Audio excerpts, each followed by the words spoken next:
Diputado Pedro Galimberti, en uso de la palabra. Gracias, presidenta. Bueno, voy a acompañar el proyecto, o el dictamen, perdón, de la mayoría con algunas disidencias, haciendo algunas definiciones de un sistema general que considero bueno, que es el de crédito SUBA, pero donde evidentemente la problemática no está en el instrumento diseñado, sino en que la realidad económica nos ha pasado por encima. He escuchado varios diputados, algunos con algunos atisbos interesantes respecto a un aspecto muy puntual, casi diría un nicho que tenemos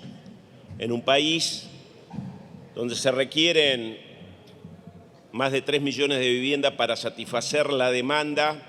que existe en materia de cumplimiento de un mandato constitucional.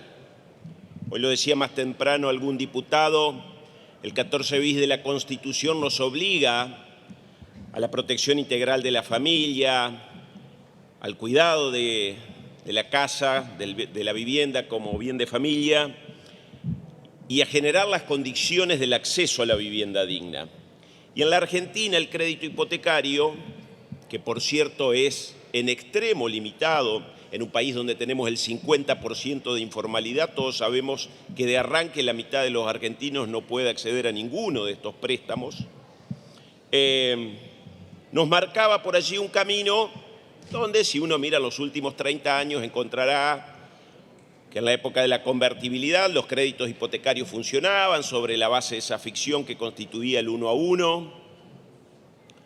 que luego de la crisis del 2001 se produjo un resurgimiento del crédito hipotecario ya por el 2005 hasta el 2015, con dos variantes. En primer lugar, en el inicio, la tasa fija en pesos que se daba por las propias entidades financieras, diría que entre el 2005, 2010, 2011, y luego, cuando ese crédito hipotecario comenzó a caer, ¿producto de qué? De que las propias circunstancias económicas de un crédito que se celebra nunca menos de 10 años, entre 10 y 20, iban variando y era un negocio, entre comillas, no rentable para el sistema financiero, obligó a que intervenga el Estado, como lo hizo a través del sistema Procrear, que hacía subsidiaba las tasas. Pero la verdad es que cuando culmina el gobierno de Cristina Kirchner, el crédito hipotecario era prácticamente insignificante. Es muy importante mirar la historia. ¿Por qué? Porque tenemos que desarrollar un sistema desde el Estado que nos permita no solo resolver este problema inmediato que tenemos con quienes han accedido a un crédito UBI o UVA, y donde el Estado, por aquí se ha dicho, establecía un horizonte donde, entre otras cosas, la inflación iba a ser decreciente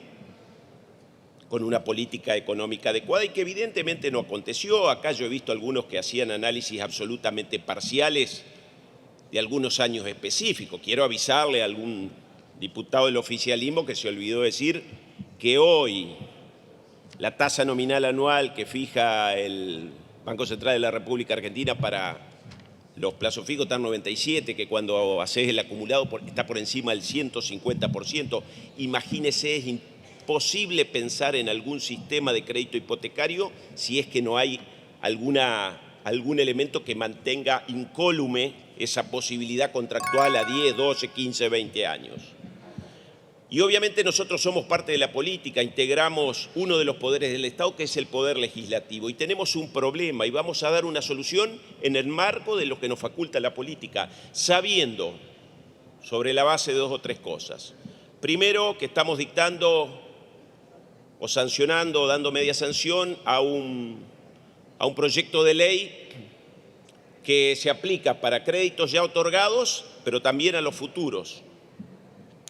que se establecen algunas limitaciones. Por un lado, el Fondo Fiduciario Compensador y de Promoción Hipotecaria, y que se aplica hasta determinado monto. y por sobre todas las cosas a la vivienda única, familiar y de ocupación permanente. Tratamos de darle así un cierre dentro de acuerdos firmados por privados, pero donde el Estado ha incumplido su principal parte, porque es cierto que creó las condiciones para esta operatoria, pero es cierto que el Estado incumplió, y cuando hablo del Estado todos estamos involucrados. El diputado Cobos en algún momento hacía mención a cómo intervino el Poder Ejecutivo, suspendiendo en diferentes gobiernos de diferentes signos políticos, como también lo ha hecho la justicia, y a mí me parece que nosotros como Poder Legislativo también debemos hacerlo, tratando de fijar algunas condiciones que en definitiva traten de traer alivio en una problemática donde las familias no están viendo un negocio,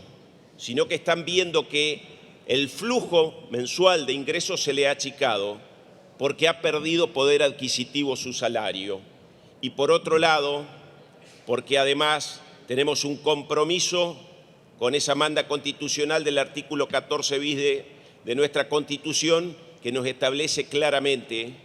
que el Estado debe velar por políticas que permitan el acceso a la vivienda digna. Seguro que la solución no va a ser la mejor, pero está claro que hay muchas familias que están pasando por situaciones sumamente complicadas, producto de la ineficiencia de los gobiernos al momento de llevar adelante sus políticas económicas y que terminan golpeando y poniendo en jaque ese derecho que tienen y con el que se ilusionaron hace un par de años atrás de acceder a su vivienda. Muchas gracias. Gracias, diputado.